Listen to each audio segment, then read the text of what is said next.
الحمد للہ رب العالمین والصلاة والسلام علی سید المرسلین اما بعد فاعوذ باللہ من الشیطان الرجیم بسم اللہ الرحمن الرحیم۔ فرمان آخری نبی صلی اللہ علیہ وآلہ وسلم، جس نے صبح اور شام 10 مرتبہ درود پاک پڑھ لیا اس پر میری شفاعت واجب ہو جائے گی۔ صلو علی الحبیب صلی اللہ علی محمد صلی اللہ علیہ وسلم۔ آج وادی طائف کے بارے میں آپ سے بات کرنی ہے۔ حضرت ابن عباس رضی اللہ تعالیٰ عنہ فرماتے ہیں کہ ایک دن جبرائیل حضور سید عالم صلی اللہ علیہ وآلہ وسلم کی خدمت میں حاضر ہوا کہ اس کے 24 پر تھے اور پنڈلیاں زعفرانے تھے۔ جبرائیل نے عرض کیا تو میرے مدنی کریم نے فرمایا، آج جبرائیل کس روپ میں آئے ہو؟ تو جبرائیل نے کہا لیلۃ القدر ہے اور یوم عرفہ کو میں اسی روپ میں آیا کرتا ہوں، آج یوم عرفہ ہے۔ جبرائیل نے میرے مدنی کریم سے پھر عرض کی، اہل زمین کی جانب آپ کو اللہ تعالیٰ نے تبلیغ کے لیے روانہ فرمایا ہے۔ یہاں سے قریب ہی ایک طائف نامی ایک بستی ہے جہاں 500 بت ہیں۔ شہر والے خدا کے سوا ان بتوں کو پوجتے ہیں۔ ابن عباس کہتے ہیں کہ اسی وقت میرے حضور سید عالم صلی اللہ علیہ وآلہ وسلم طائف کی جانب روانہ ہو گئے اور آقا کے ساتھ کثیر جماعت میں صحابہ کرام علیہ رضوان بھی تھی۔ جب آپ مکہ اور طائف کے درمیان ایک کھائی کے قریب پہنچے تو ایک بوڑھا نظر آیا جس نے عصے کا سہارا لے رکھا تھا۔ وہ اہل طائف کا جاسوس تھا۔ اس نے جب دیکھا کہ ہماری جماعت میں جوان اور خوب روح سبھی حضور کے چاکر ہیں تو بوڑھا تعجب میں پڑ گیا۔ بوڑھے نے ہم سے کہا، اے قوم، تم سب کے سب ایک نوجوان کی تعظیم توقیر کر رہے ہو۔ معلوم ہوتا ہے کہ اہل عرض کا یہ گمراہ کر ہے جو بتایا پھر میں محمد ہوں۔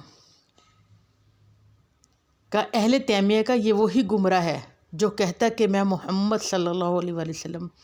بوڑھے کی بات سن کر حضور کو بھی ہنسی آ گئی۔ آپ مسکرائے فرمایا، میں گمراہ ہرگز نہیں ہوں، میں تو اللہ کا رسول اور صاحب قرآن ہوں، اہل طائف کو توحید کی دعوت دینے جا رہا ہوں۔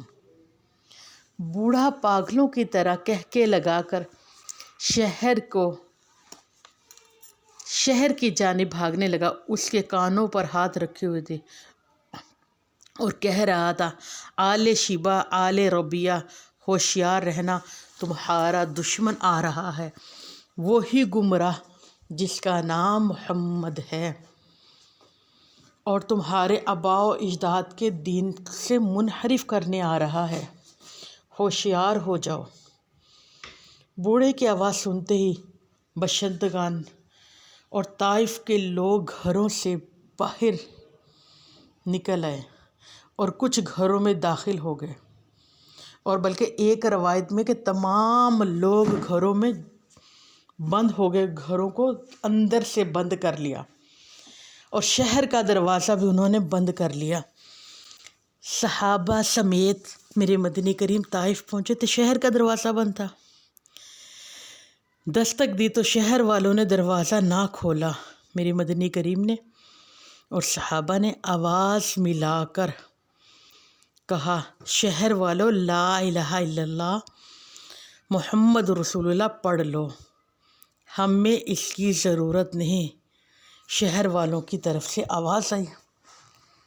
آپ نے دروازے پر 20 روز تک قیام کیا۔ آپ احباب نے غور کرنا ہے، طائف والوں کو جب دعوت دینے لگے تو 20 روز تک وہاں قیام کیا۔ 22ویں دن